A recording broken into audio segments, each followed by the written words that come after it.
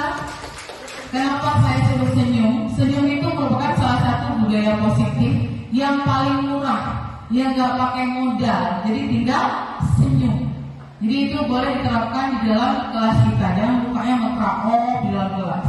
Walaupun ada masalah pribadi, kan kita harus profesional. Masalah pribadi ditinggalkan ketika di dalam kelas kita menjadi seorang guru yang bisa mengajarkan murid kita. Oke, baik, sudah ada di depan. Jadi materi yang akan kita bahas diantaranya adalah 6 materi. Jadi sebagai seorang guru yang baik harus memiliki kemampuan dalam mewujudkan budaya positif di sekolah. Budaya positif tersebut dapat dijalankan dengan menerapkan konsep-konsep seperti ini. Secara tidak langsung sebenarnya Bapak dan Ibu sudah menerapkan konsep ini, cuman namanya saja mungkin tidak familiar. Saya rasa sudah menerapkan ini. Yang pertama ada yang namanya disiplin positif, yang kedua motivasi perilaku manusia, yang ketiga keyakinan sekolah atau kelas, yang keempat kebutuhan dasar manusia, yang kelima posisi kontrol restitusi, dan yang terakhir adalah segitiga restitusi. Baik, kita akan lihat satu persatu.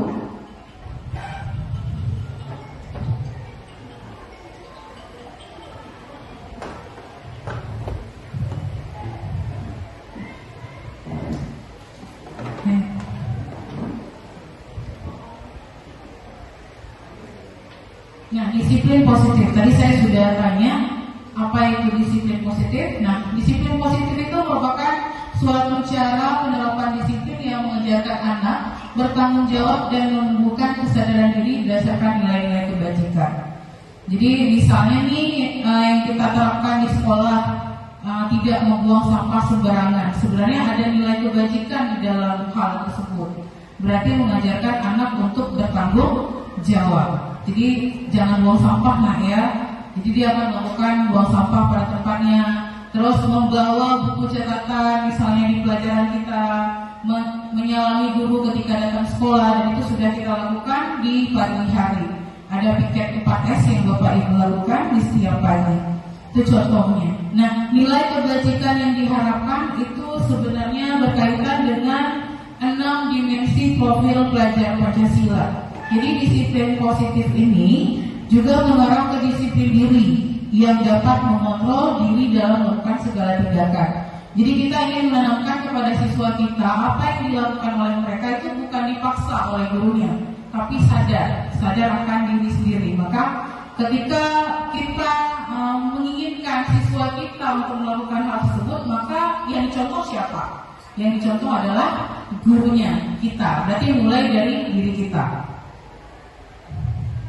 Ini salah satunya kegiatan mengaji pada kelas 92, itu juga merupakan salah satu disiplin positif. Nah, disiplin ini dapat membuat murid memahami dan menyadari berdasarkan motivasi internal. Motivasi internal itu berasal dari dalam, bukan kita yang inginkan, tapi mereka berangkat dari diri sendiri. Misal datang ke sekolah itu tepat waktu, datangnya jam 7, sejam sebelum 7.30 itu dari sekolah. Atau dia mau menyelami kita bukan karena takut, tapi memang sopan terhadap gurunya. Jadi itu internal dan bukan akibat paksaan ujian atau dihukum.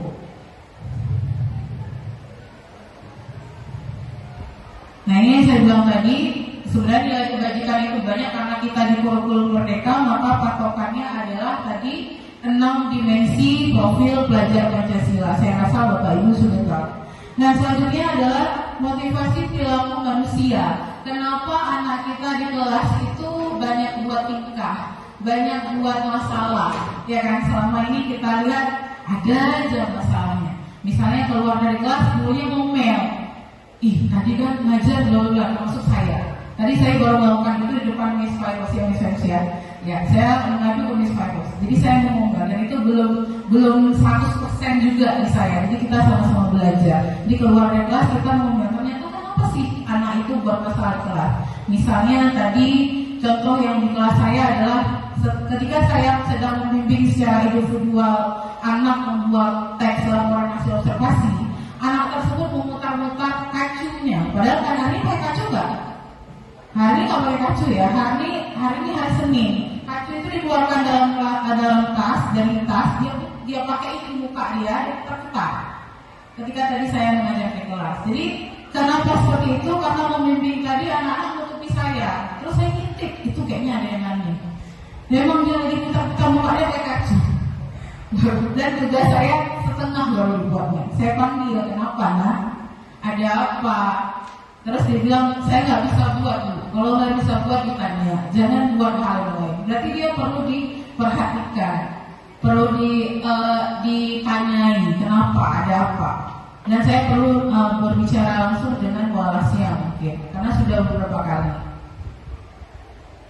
Oke, jadi motivasi perilaku manusia itu terbagi menjadi 3. Yang pertama untuk menghindari ketidaknyamanan atau hukuman. Yang kedua untuk mendapatkan imbalan atau penghargaan dari orang lain. Atau yang ketiga untuk menjadi orang yang mereka inginkan dan menghargai diri sendiri dengan nilai-nilai yang mereka percaya. Contoh saya saja. Saya kenapa absen di 7 tank pagi hari? Apakah saya takut dihukum sama Pak Kum? Ya, atau saya memang harus cepat di absen itu. Motivasi saya apa sih sehingga saya absen jam 7 pagi? Nah, itu motivasi itu hadir di dalam diri sendiri dengan berbagai alasan tadi. Jadi ada 3 alasan motivasi ini. Atau mau belanja di Shopee untuk apa? Ya kan? Kalau udah tanggal 7 bulan 7 tanggal cantik itu termotivasi untuk melihat Shopee lebih cepat karena ingin menginginkan barang. Misalnya yang terjadi di kita misalnya, ya kan? Ini itu contoh dekat yang terjadi pada kita dalam kehidupan. Oke, jadi ada 3 ya. Jadi kita lihat lagi anak-anak kita itu dihukum karena berbuat sesuatu yang tidak itu kenapa? Nah, ada 3 motivasi ini untuk dihukum atau untuk mendapatkan imbalan dan yang terakhir untuk menjadi orang yang mereka inginkan. Kalau Bapak Ibu bisa pilih yang mana ya kira-kira? 1, 2 atau 3? 1, 2 atau 3?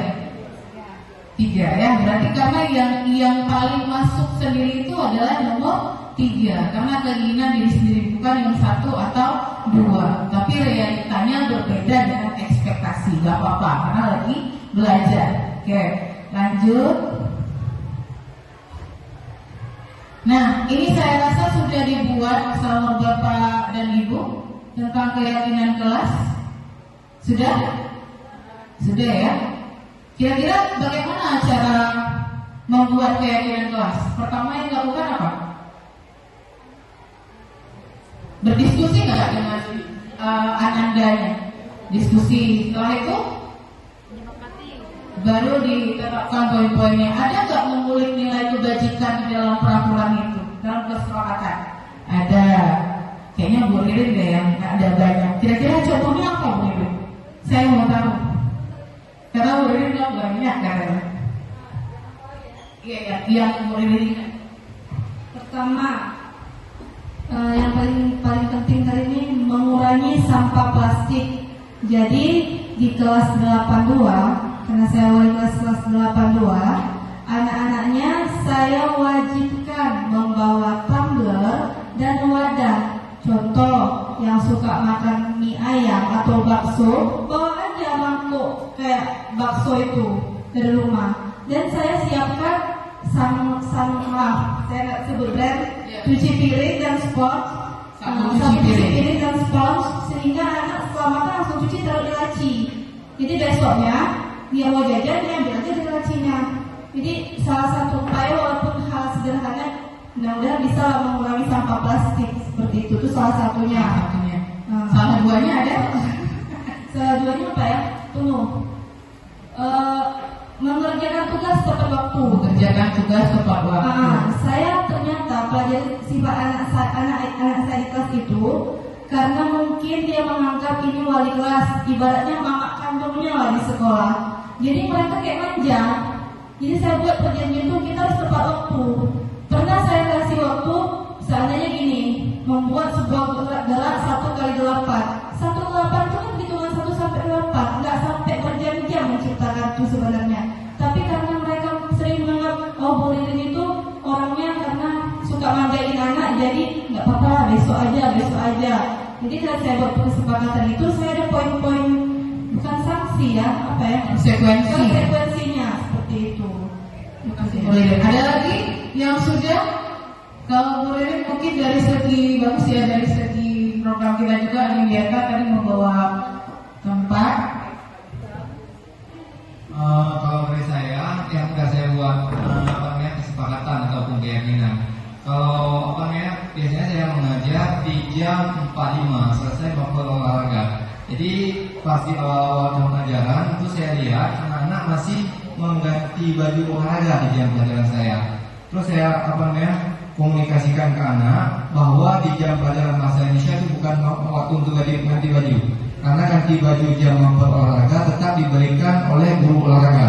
Begitu mapel bahasa Indonesia nggak ada lagi cerita ganti baju, cerita untuk untuk persiapan untuk masuk ke dalam pelajaran bahasa Indonesia. Kecuali jam siang itu lain.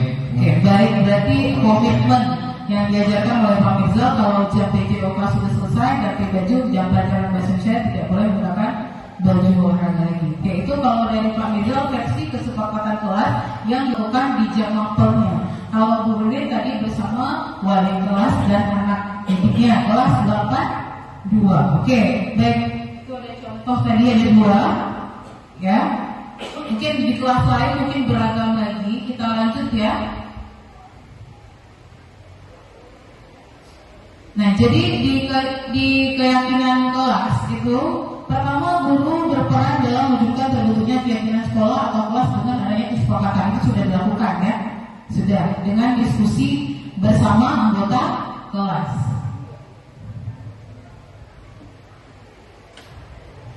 Yang kedua, keyakinan sekolah atau kelas berupa pernyataan universal yang mudah diingat dan dipahami.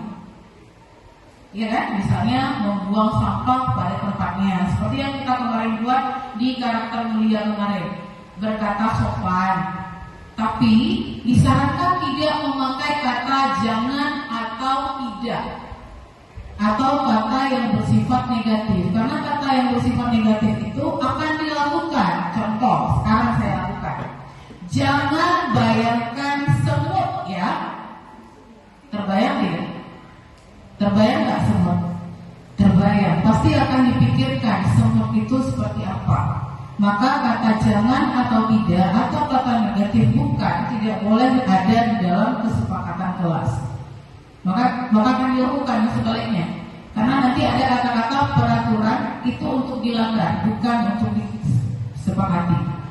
Maka kita ganti, nama katanya adalah keyakinan kelas. Yakin. Hakul yakin dalam hati agar bisa dilaksanakan. Oke, baik, selanjutnya ini contoh kesepakatan kelas 92 yang sudah kami sepakati. Yang ini contoh yang lain, tapi yang itu yang dicontoh kelas saya. Yang pertama, kehadiran dan keterlambatan, di situ ada keterangannya. Terus ada kebersihan dan kerapian, ada peralatan sekolah, seragam sekolah, tugas dan PR, partisipasi kerjasama, dan disiplin dalam pembelajaran. Jadi itu garis besar yang kami sepakati di dalam kelas 92. Mungkin Bapak dan Ibu punya cara kreatif lainnya, silakan. Dan nanti jangan lupa ketika kelas kita sudah berbenah, sudah rapi, itu bisa ditempelkan di dalam kelas kita. Setuju ya? Setuju? Setuju. Oke. Nah, kita ice breaking sebentar. Silakan Bapak dan Ibu berdiri. Saya udah ngantuk. Takut pasangannya sama Pak Mirza, Pak Kusni pasangannya sama Pak Fadil. Irfa cari pasangan ya Pak. Irfa nggak ada pasangan. Ayo, Irfa mau punya berarti ke depan. atau Irfa yang ke belakang. Kemudian siapa ya? Kemudian ada berhadapannya kayak gini, kayak di bangku tadi, jangan jauh. Berarti masuk aja. Maaf ya, harus menyatakan diri sendiri. Sudah tahu posisinya kanan dan kiri? Kanan siapa ya? Angkat tangan, kanan. Kanan, Buyus bukan kanan, oke. Kiri, oke. Aturannya, sebutannya kanan, kiri. Kalau saya bilang bersedia, bersedia tetap seperti ini, bersedia. Kalau udah ditangkap, kalau saya bilang bersedia, lepas. Kalau saya bilang lepas, tangannya berarti kita tes dulu ya, tes dulu ini bukan mainnya, tes dulu. Oke, bersedia? Bersedia gini Bu, ya bersedia. Oke, kanan. Berarti kalau ditangkap, iya, pemirsa jangan stay. Pemirsa stay soalnya. Iya, jadi poinnya gimana? Kalau nggak ketangkap, berarti dia menang 1. Ya, kalau ketangkap nggak ada poin. Yang poinnya untuk orang tangkap. Oke, paham? Oke, kita main ya. Ready? Jawabnya aku. Ready? Oke, baik. Bersedia? Kiri.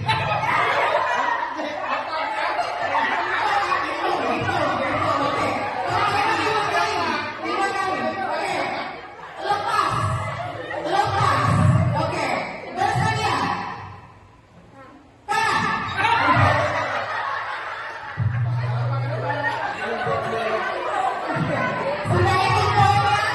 Sudah ikut poinnya?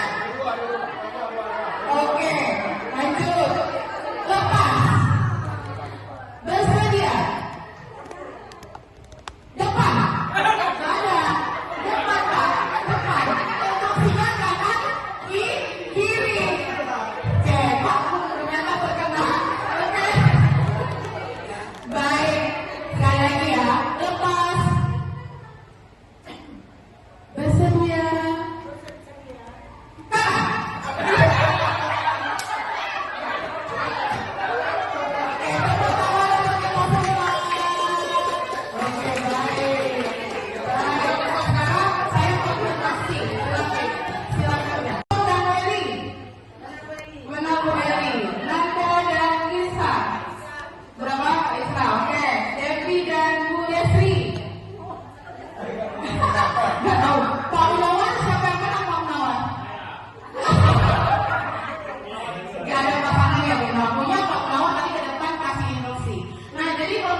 Boleh nanti dipraktikkan di kelas. Sudah pernah? Nah, boleh nanti dipraktikkan di kelas. Mungkin bosan dan lain sebagainya. Seru nggak tadi? Padahal cuma lengkap aja, tapi nggak lengkap pun milih sendiri. Nah, itu udah saya praktikkan di kelas 84 dan 85 kemarin. Ya, ternyata sama siswinya lebih seru rupanya. Karena kalau guru lebih paham instruksi. Sudah, oke. Terima kasih Bu. Lanjut, ini yang tadi saya bilang kalau anak buat sesuatu nih di kelas ya, ternyata ada sesuatu ya. Dan ketika seorang murid melakukan suatu perbuatan yang bertentangan dengan nilai-nilai kebajikan atau melanggar peraturan, hal itu sebenarnya dikarenakan mereka gagal memenuhi kebutuhan dasar mereka. Sama kayak kita punya pikiran di rumah. Oke, baik. Jadi kita lihat apa sih masalahnya. Nah, ini dia kebutuhan dasar manusia. Yang pertama itu bertahan hidup yang diperlukan. Contohnya lapar, ngantuk di kelas. Kenapa bisa ngantuk? Ternyata pagi belum makan. Sama kayak kita, ya kan? Yang kedua, kasih sayang dan merasa diterima. Maka dia carilah perhatian di kelas. Karena kurang kasih sayang dan merasa terima tadi. Yang ketiga, penguasaan. Dia jadi bossy di dalam kelas, sifat bossy, ngebos dia dalam kelas. Ya, tadi di samping saya di dalam ini kira nggak ada orang. Itu Rafif kelas berapa sekarang ya Rafif? Kelas 9 apa ya? 94 ya. Itu dia datang ke sini. Rafif tuh orangnya pendiam sekali, nggak ada ngomong dia. Rafif ya, ya rapid. Nah, datanglah segerombolan orang, saya cuma aja minta uang rupanya sama si rapid. Saya di sini tadi, kenapa, ada apa, saya bilang. Nggak ada bu, nggak ada acting, yang tadi penguasa itu acting. Nah itu namanya penguasa. Penguasa lagi minta sama yang tadi lemah tadi. Jadi itu masuklah tadi faktor penguasa tadi. Nah yang keempat, kebebasan. Dia mau bebas, mungkin di rumah dikekang atau ada hal yang, tapi dia butuh kebebasan. Dan yang terakhir ada kesenangan. Contoh, saya butuh Bu Ririn, saya senang. Bu Ririn sakit, saya senang, tapi senangnya saya itu salah apa benar? Salah. Saya kan itu kembali di kelas, cukehnya jahil dia. Terus mungkin dia main lempar-lempar kertas, kena lah muka guru, ketawa habis itu dia. Itu kesenangan yang dapat sama dia. Tapi sebenarnya itu salah. Nah tugasnya adalah kita yang meluruskan.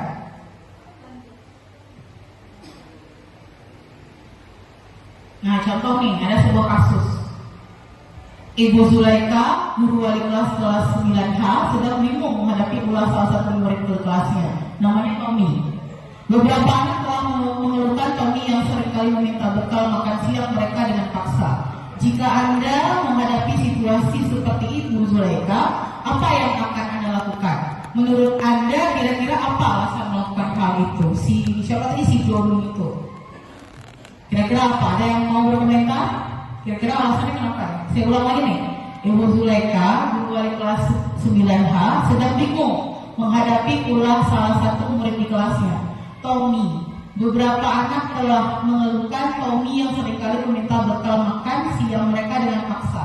Jika Anda menghadapi situasi seperti Ibu Zulaika, apa yang Anda lakukan? Menurut Anda, kira-kira apa alasan melakukan hal itu si Tommy-nya? Silakan Bu Yus.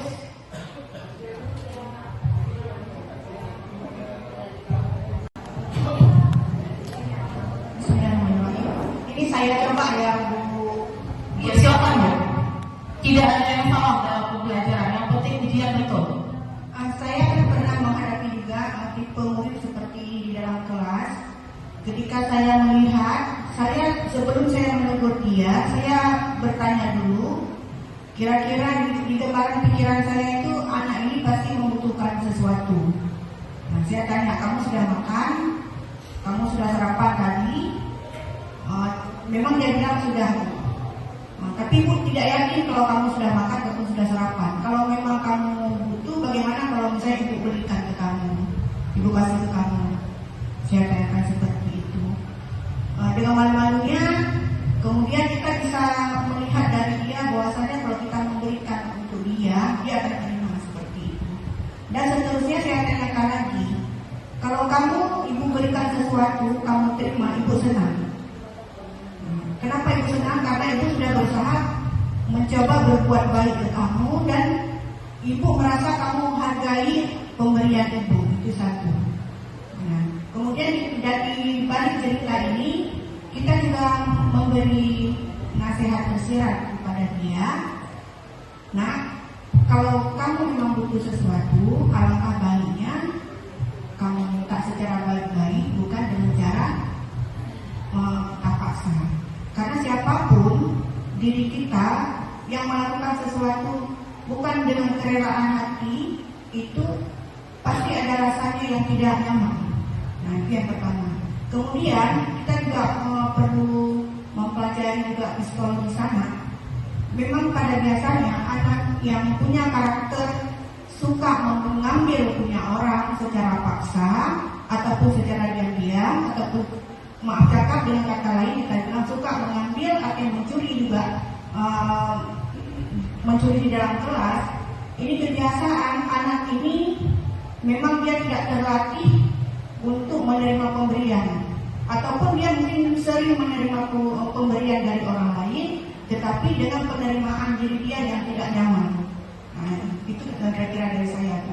Ya, terima kasih tepuk tangan untuk Bu Yus. Ya, mendapatkan. Jadi memang kadang-kadang kita kan, misalnya saya juga gitu. Misalnya ada anak masalah di kelas.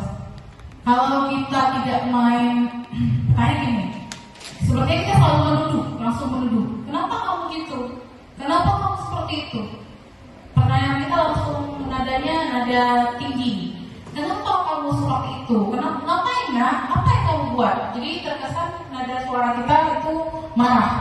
Kita udah marah duluan. Tapi sebaiknya saya juga baru belajar, ternyata tidak boleh langsung memarahi anak, tapi tanya dulu, dekati alasannya kenapa. Ya, nggak boleh kita langsung, jangan ngomongin gitu. Langsung emosi. Jadi emosi. Jadi seperti itu. Jadi jangan emosi gitu ya. Kita harus mengontrol juga emosi kita. Jadi terima kasih Bu Yo sudah menjawab. Kira-kira ada nggak ya jawabannya? Nah di sini ada jawabannya. Alasan Tommy, 1, karena ia lapar dan orang tuanya tidak membawakan bekal. Seperti tadi saya dengar bisikan tahu dari Muridin tadi ada ngomong gitu. Mungkin nggak bawa bekal ya tadi kata Muridin ya. Terus maka kebutuhan dasar yang sedang berusaha dipenuhi oleh Tommy adalah apa tadi? Karena lapar tadi, kebutuhan bertahan hidup. Maka dia maksa teman-temannya ambil. Dia harus bertahan hidup nih karena dia lapar ya, ambillah punya kawannya. Terus selanjutnya bisa saja alasan keduanya karena dia memang merasa senang. Temannya ketika memperhatikan dia, jadi temannya melaporkan tindakannya itu pada gurunya dan gurunya memberitahu orang tuanya, sehingga orang tuanya jadi memperhatikan dia. Cara dia salah untuk mencari perhatian orang tuanya tadi dengan dia cara ganggu temannya supaya diperhatikan sama orang tua. Ya, jadi banyak faktor. Oke.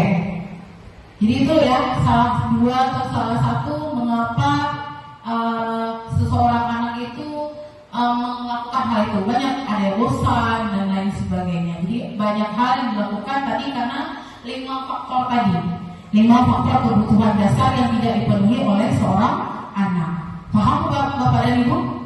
Paham. Oke, lanjut. Sekarang ketika anak buat masalah, kita posisi kontrolnya seperti apa? Posisi kontrol restitusi seorang guru.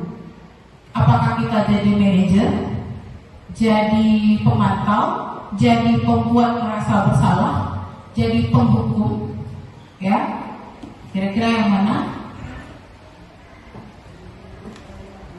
Nah ini dia. Ada guru sebagai penghukum, guru sebagai membuat merasa bersalah, guru sebagai teman, guru sebagai pemantau, atau guru sebagai manajer. Sebaiknya yang mana ya? Manajer, atau bisa. Oh yes, nomor 5. Iya, nomor 5. Tapi ada nggak yang dominan?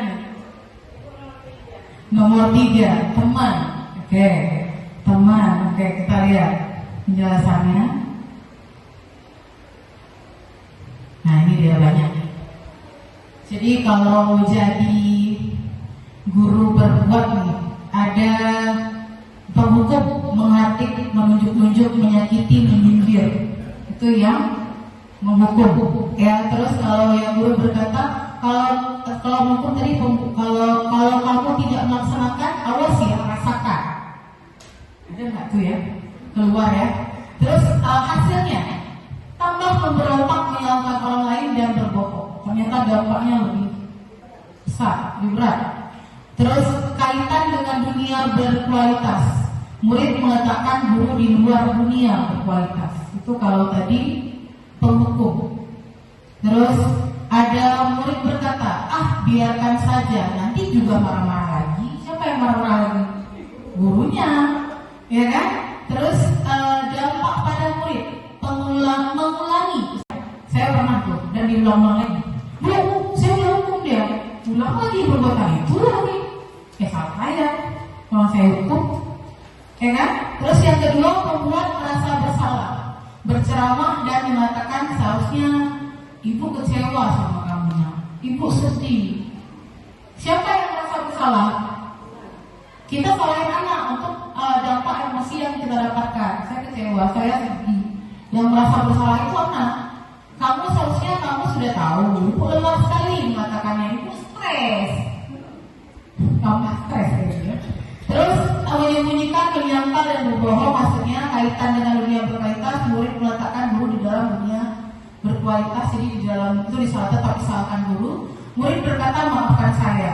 Terus dampak bagi muridnya merasa rendah diri, jadi didol karena dia tadi merasa bersalah.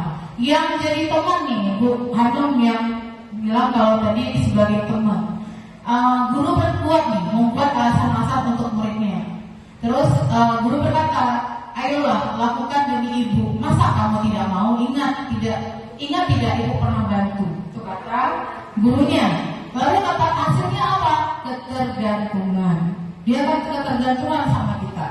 Terus kata dengan dunia kaitannya dengan dunia berkualitas adalah murid meletakkan guru sebagai orang yang sangat penting di dunia berkualitas. Berarti dia tetap mengandalkan gurunya, tetap bergantung dia pada gurunya.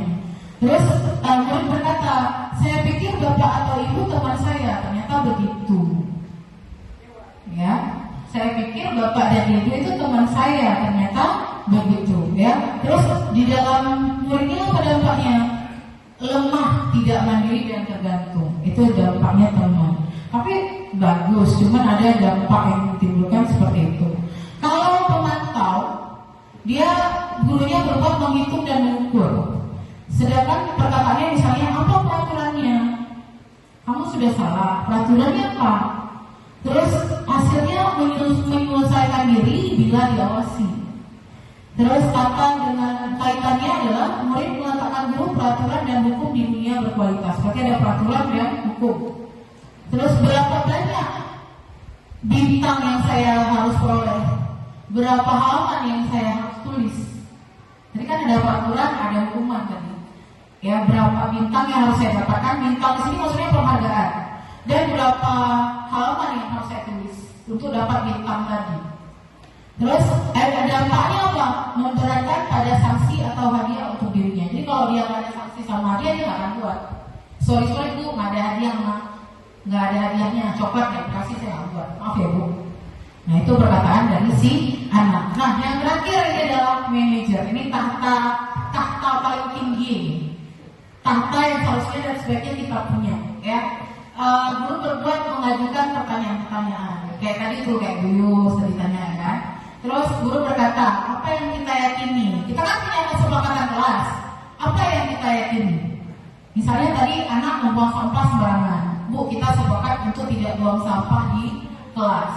Terus apa yang bisa kau kerjakan? Kamu kerjakan, maaf ini kamu kerjakan untuk memperbaiki masalah ini. Sehingga kita mengajak anak untuk berpikir dan mencari solusi atas apa yang diperbuatnya. Terus hasilnya apa? Menguatkan pribadi dari tidak bertanggung jawab menjadi bertanggung jawab. Nggak lagi dia buang sampah. Lanjut, murid meletakkan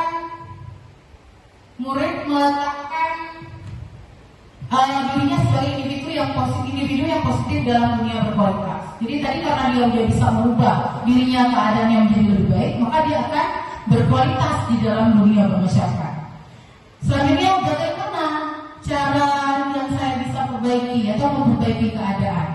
Dan hasil atau dampaknya adalah mengevaluasi diri, bagaimana cara memperbaiki diri. Nah, kalau yang tadi keempat ke belakang tidak ada. Oke, nah jadi yang saya bilang tadi posisi kontrol restitusi yang harus kita miliki sebagai seorang guru adalah sebagai manajer. Jangan salpok sama fotonya ya, maaf. Oke. Nah, ini ada foto anak saya. Apa sih sebagai manajer itu? Apa sih ini anak rumah? Sebenarnya kemarin saya jadiin model untuk segitiga restitusi. Nah, kalau dia tadi mau bercerita sama kita, terus dia keluar dari diskusi sama kita, dia bukan jadi beban. Tenang. Saya tanya langsung nih, padahal kan saya bukan mempraktikkan langsung. Maksudnya itu cuma tugas demonstrasi saya. Tapi saya tanya, gimana kalau ada guru kayak ibu tadi tanya gitu kan? Saya tanya mananya. Oh senang bu, saya nggak jadi ngerasa takut, tapi saya lebih tenang. Walaupun saya tadi berbuat salah, ternyata ada hal yang bisa saya lakukan untuk memperbaiki diri saya. Itu kata Putro dan kata Haris di kelas 81. Kemarin saya sempat izin sama Pak Mirzal ya, kemarin itu ya. Nah itu, jadi ada hal, saya tanya langsung ternyata seperti itu. Ada dampak yang mereka senang. Ini dia segitiga restitusi. Kita sudah sampai di tahap akhir, tahap ke-6, segitiga restitusi. Kenapa segitiga restitusi namanya? Karena pada tahapan ini kita mengajak lebih dalam berdialog, berdiskusi kepada siswa kita. Jadi untuk ini bukan salah satu, bukan ini solusi. Misalnya ada masalah sekolah pakai segitiga restitusi semua enggak. Tapi yang cocok yang bisa pakai segitiga restitusi silakan. Ya, jadi segitiga restitusi itu dibagi menjadi 3. Nah ini dia, ada yang pertama menstabilkan identitas, yang kedua validasi tindakan yang salah, yang terakhir adalah menanyakan keyakinan. Kan cocok tuh, karena kita punya keyakinan belajar, keyakinan di mapel sendiri, dan keyakinan kelas. Jangan nanti gurunya udah buat keyakinan kelas, gurunya apa yang lupa. Nah itu bahaya.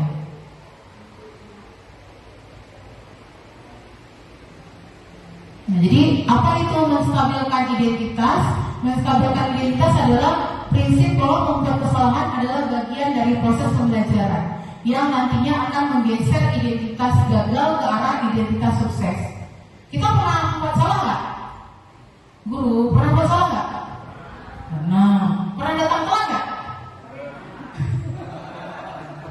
Pernah kan? Pernah kan? Pernah. Pernah telat makan nggak? Sering. Pernah salah pakai baju nggak? Sering, karena jadwalnya ada kan? Lihat gitu kan? Jadi pernah buat salah aja, dan anak kita juga seperti itu. Jangan lupa, anak kita itu juga manusia seperti kita, juga tempatnya salah. Jadi pertama kita menstabilkan identitas. Nah, kamu ada buat masalah apa, buat hal apa? Jadi kita ajak bicara dulu. Jadi dia pasti keluar. Tapi kalau kita ngajak langsung, kamu salah ya? Kamu tadi mau sampah ya? Kenapa kamu mau sampah di kelas? Gak ada bu, saya nggak ada. Kamu kan yang mau sampah di kelas? Nah itu udah ngejat langsung. Jadi tadi makan ibu dengar dari ketua kebersihan, kamu ada buang sampah ya tadi sembarangan. Kan kita ada yang tuh. Dia pasti terpancing. Sebenarnya bu, ada bu, saya buang. Pasti akan keluar. Tapi kalau tadi langsung kayak Eva tadi, kayak marah tadi, udah habis lah. Kita pula ngejat sama dia apa butuh si marah aja. Kayaknya banyak masalah rumah. Iya. Jadi apa yang kita bilang itu tergambarkan di wajah kita, dan itu akan dilihat langsung oleh anak kita. Jadi pertama kita stabilkan dulu identitasnya. Nah yang kedua, apa sih yang dilakukan dalam menstabilkan identitas ini? Berbuat salah itu adalah manusiawi. Manusia yang sempurna itu pasti bisa menyelesaikan masalah, ya. Menyelesaikan masalah ini bapak dan ibu tertarik untuk mencari tahu siapa yang benar, siapa yang salah. Bapak ibu lebih tertarik untuk menyelesaikan masalah. Kalau kamu menyalahkan dirimu sendiri terus-menerus, apakah kamu bersikap baik pada dirimu sendiri? Karena memang anak dia down atau akibat temannya dan lain sebagainya. Selanjutnya, nah yang kedua nih, udah tahu dirinya salah. Nah kita tekankan lagi validasi. Validasi itu kan kita mau tahu memang salah apa enggak. Ya, validasi tindakan yang salah. Validasi tindakan yang salah dilakukan berdasarkan prinsip bahwa setiap perilaku berupaya memenuhi suatu kebutuhan tertentu, sehingga guru atau orang tua akan bergeser dari pemikiran stimulus respon menjadi proaktif, serta akan lebih mengenali dan mengetahui kebutuhan apa sih yang dibutuhkan oleh anak. Kayak tadi yang kejadian Tommy tadi. Nah, kamu apa sih maunya? Sebenarnya bukan, saya nggak dimasakin makanan orang tua. Makanya saya ambil makanan dia. Tapi abang senang nggak ambil makanan orang lain? Senang lah bu, saya dapat makan. Itu jawaban polos anak. Memang jawabannya akan seperti itu. Tapi nanti kita akan benahi, itu sebenarnya salah. Kesenangan yang didapatkan adalah dengan cara yang salah. Maka disinilah nanti tugas kita akan menanyakan tahap terakhir, yaitu berupa tahap keyakinan. Nah nih, menanyakan keyakinan dilakukan dengan memberi pertanyaan-pertanyaan bermakna. Kalau abang ambil punya orang tanpa izin dan orang nggak ikhlas, kira-kira dosa nggak? Itu akan kita tanya di bagian akhir nanti. Dia jawab pasti dosa bu, halal atau haram? Haram bu. Boleh nggak abang kayak gitu? Enggak bu. Pasti dia akan sadar sendiri. Tapi kalau anaknya, ya memang seperti itu. Tapi dengan kita lembut tadi pasti diterima oleh anak. Ya, gitu. Tapi bagiannya jangan di depan kelas ya. Kepada ibu itu ngomongnya secara individu, secara berdua, tepat mata. Mungkin di BK ada nih perlakuan seperti ini ya. Di BK mungkin udah hafal orang BK. Mungkin guru mapel juga pernah melaksanakan ini. Nah itu dari 3 tahapan, segitiga restitusi. Yang pertama tadi apa? Menstabilkan identitas. Yang kedua validasi perbuatan yang salah. Yang ketiga adalah menanyakan keyakinan. Keyakinan yang sudah mereka sepakati sebelumnya. Jangan memang nggak ada keyakinan. Kira-kira ada pertanyaan Bapak dan Ibu? Kita sudah sampai di tahap akhir atau menunggu kata ini kayaknya? Menunggu kata, nah kayaknya tunggu nih. Terima kasih. Demikian semoga dapat menginspirasi. Akhir kata semoga tergerak, lekas bergerak dan mari menggerakkan. Adakah pertanyaan? Boleh tepuk tangannya, jangan menandanya boleh. Atau terlalu cepat, Bu Rifa menjelaskan? Panas, oke, alhamdulillah. Ada pertanyaan kan? Atau pendapat mungkin? Sudah pukul berapa? 3:30. Saya kalau ada pertanyaan boleh, silakan. Bu Isra sepertinya sudah enggak breaking lagi ya. Ada? Jelas? Kira-kira bisa nggak tadi budaya positif itu diterapkan di sekolah? Bisa. Saya mau satu orang merefleksikan apa yang sudah saya sampaikan. Ada? Yang mana aja suruh refleksi. Dulu ini udah suruh refleksi. Ada? Silakan, boleh. Kira-kira senang nggak belajar sama Bu Iva ini? Senang? Senang? Rasanya senang, ngantuk, bosan? Senang? Segar. Senang, segar. Oke. Baik, adakah 1-2 orang yang ingin merefleksikan apa hasil pembelajaran kita hari ini? Boleh? Sepatah, 2 patah kalimat boleh? Hadir? Silakan. Yang di akhir tadi segitiga restitusi. Yang pertama ada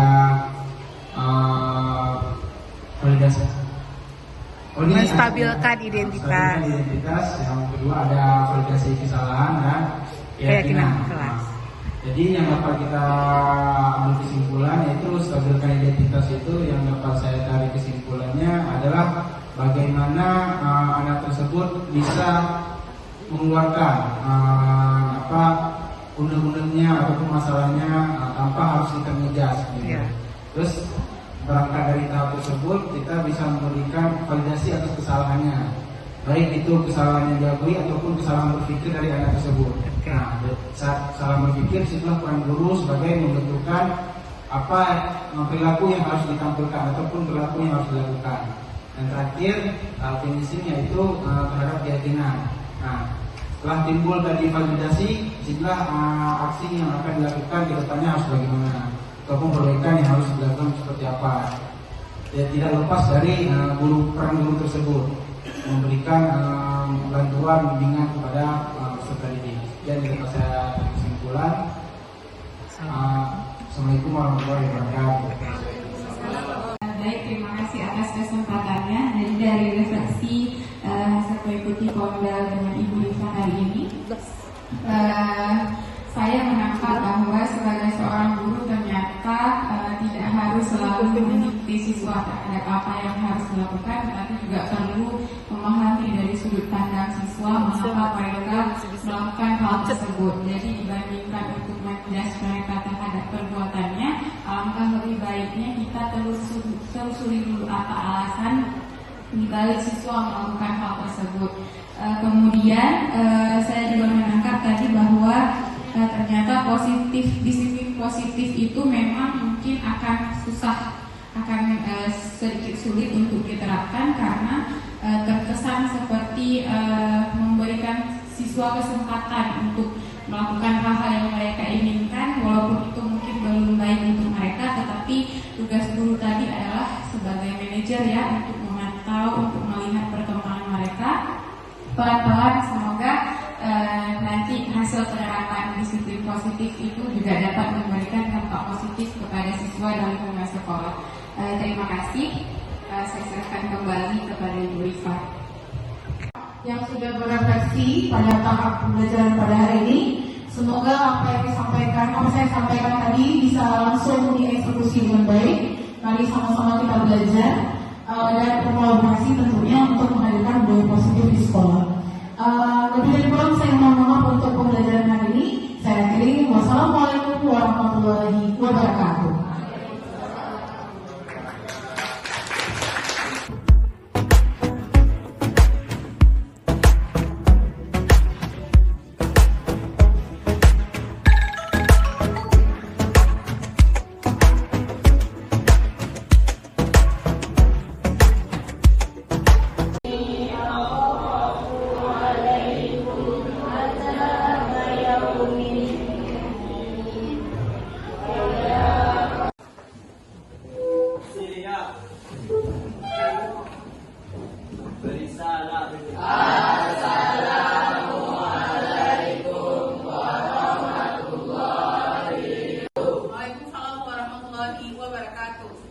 wabarakatuh. Apa kabar anak ibu semua ini? Baik. Jadi sebelum kita memulai pembelajaran kita pada hari ini, seperti biasanya pada awal pembelajaran kita akan membuat kesepakatan kelas terlebih dahulu. Namun apakah Ananda Ibu sudah mungkin punya peraturan yang mau disampaikan kepada Ibu untuk kelas kita? Jadi boleh menyampaikan peraturan kelas yang kalian hendaki atau kalian mau di dalam stick note yang akan Ibu bagikan. Boleh ya? Boleh. Jadi kalian akan mengisi stick note. Nanti kita tempelkan ke depan peraturan yang kalian mau terlebih dahulu. Nanti baru kita akan filter mana yang boleh untuk kelas kita dan mana yang tidak. Boleh ya? Oke. Bagikan, silakan diisi.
Boleh makan asal tidak mengganggu, boleh minum, boleh juga selain pada air mineral, berarti boleh Fanta, boleh Coca-Cola, boleh ya, berarti itu dengan Fahri, bukan ya? Fahri ya, bukan lihat tadi, oke. Terus boleh makan permen dan minum di saat belajar mengajar berlangsung, ada tanda hati tapi patah hati nih, siapa ya kira-kira ya? Jangan terlambat masuk kelas ketika sudah mulai pembelajaran, nanti siapa yang terlambat?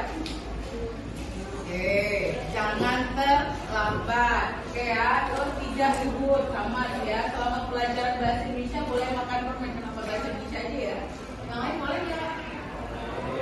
Harus disetujui sama guru mapelnya. Kalau boleh oke. Terus tidak mengganggu teman, tidak membuang sampah di kelas atau di laci. Ada jam untuk istirahat. Apa yang istirahat? Ini istirahat di dalam kelas gitu ya. Tidak boleh membuang sampah sembarangan, tapi sebagiannya itu hampir sama. Nanti selanjutnya kita akan rangkumkan. Ada kata-kata tidak tadi di dalam peraturan kalian kan? Ya, banyak kali tadi kata tidak. Jadi sekarang kita ubah jadi dari si peraturan kelas menjadi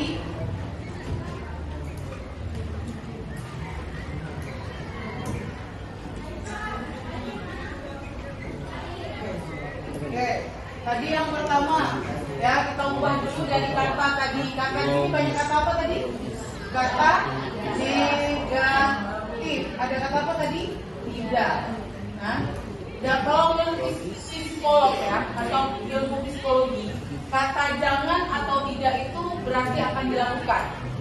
Misal, jangan makan ya, jangan makan makanan itu ya, pasti akan makan. Karena jangan atau tidak itu memunculkan kata penasaran. Maka orang akan mencoba. Itu nggak ya bilang?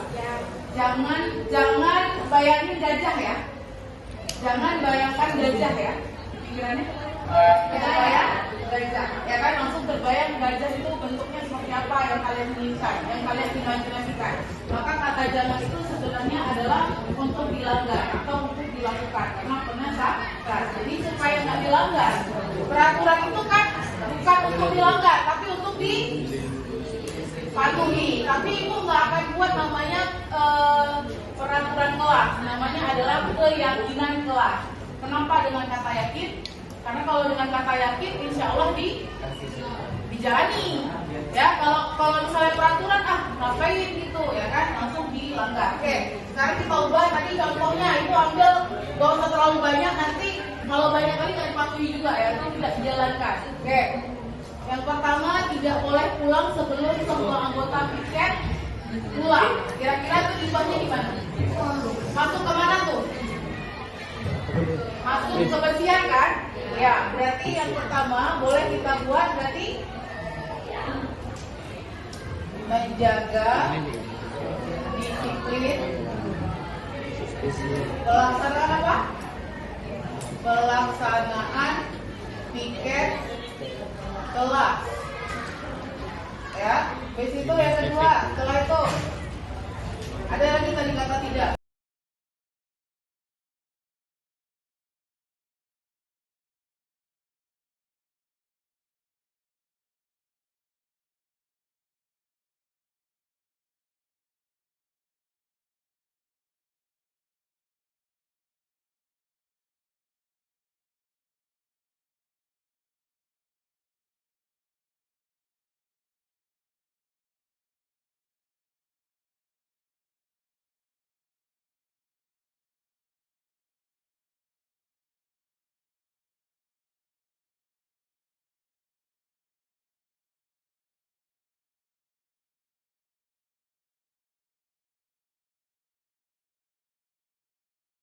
Kelas yang sudah kita ubah dari kata negatif ke kata positif. Oke, sekarang satu lagi.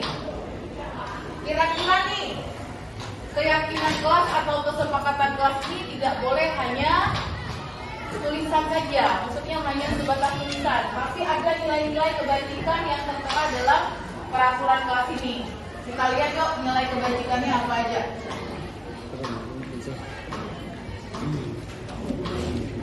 Oke, nilai kebajikan. Oke, kira-kira nomor satu, menjaga disiplin pelaksanaan piket kelas. Kira-kira ada nilai apa gitu ya? Tanggung jawab. Satu sesuai. Jadi yang pertama ada nilai tanggung jawab. Apakah tanggung langsung dijawab kan ya? Oke, berarti yang pertama ada nilai tanggung jawab. Izin terlebih dahulu sebelum keluar kelas. Disiplin boleh atau saling menghargai. Ya, saling menghargai. Siapa yang dihargai di situ? Ya, oke. Teman, ya. Ada kalau nggak ada guru ada ketua kelas. Oke. Terus menjaga ketertiban dan kenyamanan kelas. Itu masuk kemana? Sama nggak dengan saling menghargai? Sama. Oke. Terus boleh minum air mineral dan mengisap permen. Masuk kemana nih? Masuk ke sini. Masuk ke kenyamanan, ya. Karena kalau dehidrasi udah nyaman nggak belajar? Oke. Terus membuang sampah pada tempatnya masuk kemana? Kebersihan. Oke. Terus menggunakan afirmasi positif. Masuk kemana? Saling respect ya. Ya, respect atau langsung juga ke sini sih. Saling menghargai. Karena kalau kita mengejek apalagi membawa nama orang tua ketika kita mengejek teman, nah itu dosanya dosa besar. Salah satu dosa besar apa? Salah menghormati. Ya sama kan? Saling menghormati aja sudah. Oke, berarti kita ke saling menghormati juga. Nah inilah nilai kebajikan yang terdapat dalam kesepakatan kelas yang sudah kita tulis tadi. Ya, setuju kira-kira? Ada tabel T namanya. Nah, tabel T ini kita mau lihat apakah yang terdengar, terlihat, dan perilaku apa yang akan kita lakukan. Ya kan? Nah, sekarang Ibu mau tanyakan, ada nggak kira-kira perkataan yang dikeluarkan atau yang kalian dengar yang terkena dengan kesepakatan kelas kita? Kira-kira ada nggak yang terdengar, yang terlihat, yang kalian alami selama ini ada? Ada. Sekarang coba siapa yang ingin berkomentar mengenai masalah itu? Ada? Oke, baik. Sering terdengar bahwa kawannya itu dia nggak mau piket, jadi sedianya juga ikut-ikutan nggak mau piket. Oh, berarti perkataannya adalah tidak ingin piket ketika dia tidak piket ya, dia tidak piket. Oke, ini yang terdengar. Ya kan? Boleh nggak seperti ini? Tidak. Berarti yang terdengar itu masih terlihat negatif. Maka kita ubah saya. Yang terlihat apa dari sini? Yang terlihat. Berarti dia itu melaksanakan apa? Melaksanakan tugas piket sesuai apa? Sesuai jadwal. Oke. Terus perilakunya apa? Berarti perilakunya sudah bertanggung jawab.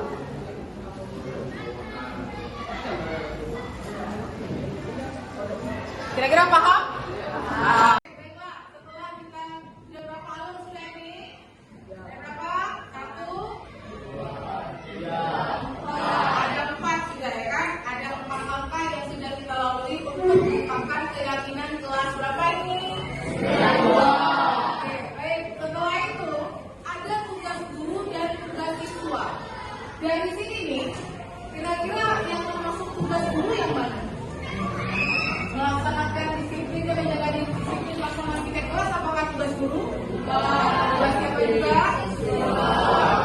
Ibu juga bertugas, bukan melaksanakan piket, tapi memantau pelaksanaan piket. Jadi kalau kalian kerjanya memantau, itu tugasnya siapa? Tugas guru.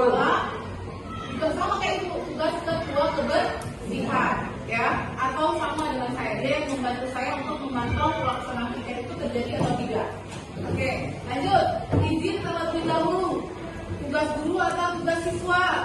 Siswa ya, karena kalian izinnya sama guru di dalam kelas. Lanjut lagi, menjaga ketertiban. Apakah saya juga boleh menjaga ketertiban kelas? Boleh. Saya, tugas keduanya, tugas guru dan siswa. Lanjut, boleh minum. Saya boleh nggak minum? Boleh. Ini tugas kita berdua, tugas siswa dan tugas guru ya. Terus membuang sampah pada tempatnya. Apakah hanya siswa saya saja? Langsung gurunya itu membuang sampah pada tempatnya. Terus terakhir menggunakan afirmasi positif. Ketika ibu mengucapkan atau melabelkan kalian, itu enak nggak didengar? Hai, misalnya maaf ya, hai aku tilang misalnya. Apa itu tilang? Terus tinggi, rapi. Padahal dia lama. Namanya misalnya namanya indah sekali. Kalau namanya adalah Anura. Panggilnya tadi Kutilang. Kutilang di sini dulu. Enak nggak didengar? Ya. Jadi nggak boleh menyatakan atau membuli ya, atau melabelkan seseorang dengan hal yang tidak baik. Maka ini tugas saya juga, tugas guru dan tugas siswa. Kenapa? Karena siswa itu meniru gurunya. Betul. Oke, jadi udah. Oke, baiklah Anda Ibu semua, berarti kita sudah melakukan langkah-langkah untuk menentukan keyakinan kelas kita, yaitu kelas 92. Kita sepakat berarti ada berapa yang kita sepakati untuk kesepakatan kelas atau keyakinan kelas kita? Ada? Nah, Ibu mau mendengarkan supaya lebih yakin. Ibu mau Ananda Ibu perwakilan menyebutkan apa saja keyakinan kelas 92. Boleh ya? Boleh. Menjaga disiplin pelaksanaan piket Terlebih dahulu sebelum keluar kelas. Menjaga ketertiban dan kenyamanan kelas. air mineral dan menghisap permen. Oke. Membuang sampah pada tempatnya. 6. Menggunakan afirmasi positif. Berarti kita sudah setuju tentang keyakinan kelas kita ada berapa? Nah, Ibu harap keyakinan kelas itu dijalankan, diyakini, serta dilaksanakan dalam aktivitas di kelas kita dalam keseharian kita dari mulai Senin sampai Sabtu, dan itu berulang terus ya selama 1 semester ini. Nanti jika ada perubahan, kita akan ubah kembali keyakinan kelas kita berdasarkan kesepakatan kita bersama. Boleh ya? Jadi saya Ibu rasa cukup untuk keyakinan kelas kita karena sudah kita sepakati ada 6, dan selanjutnya kita akan mulai belajar kembali ya anak-anak Ibu ya.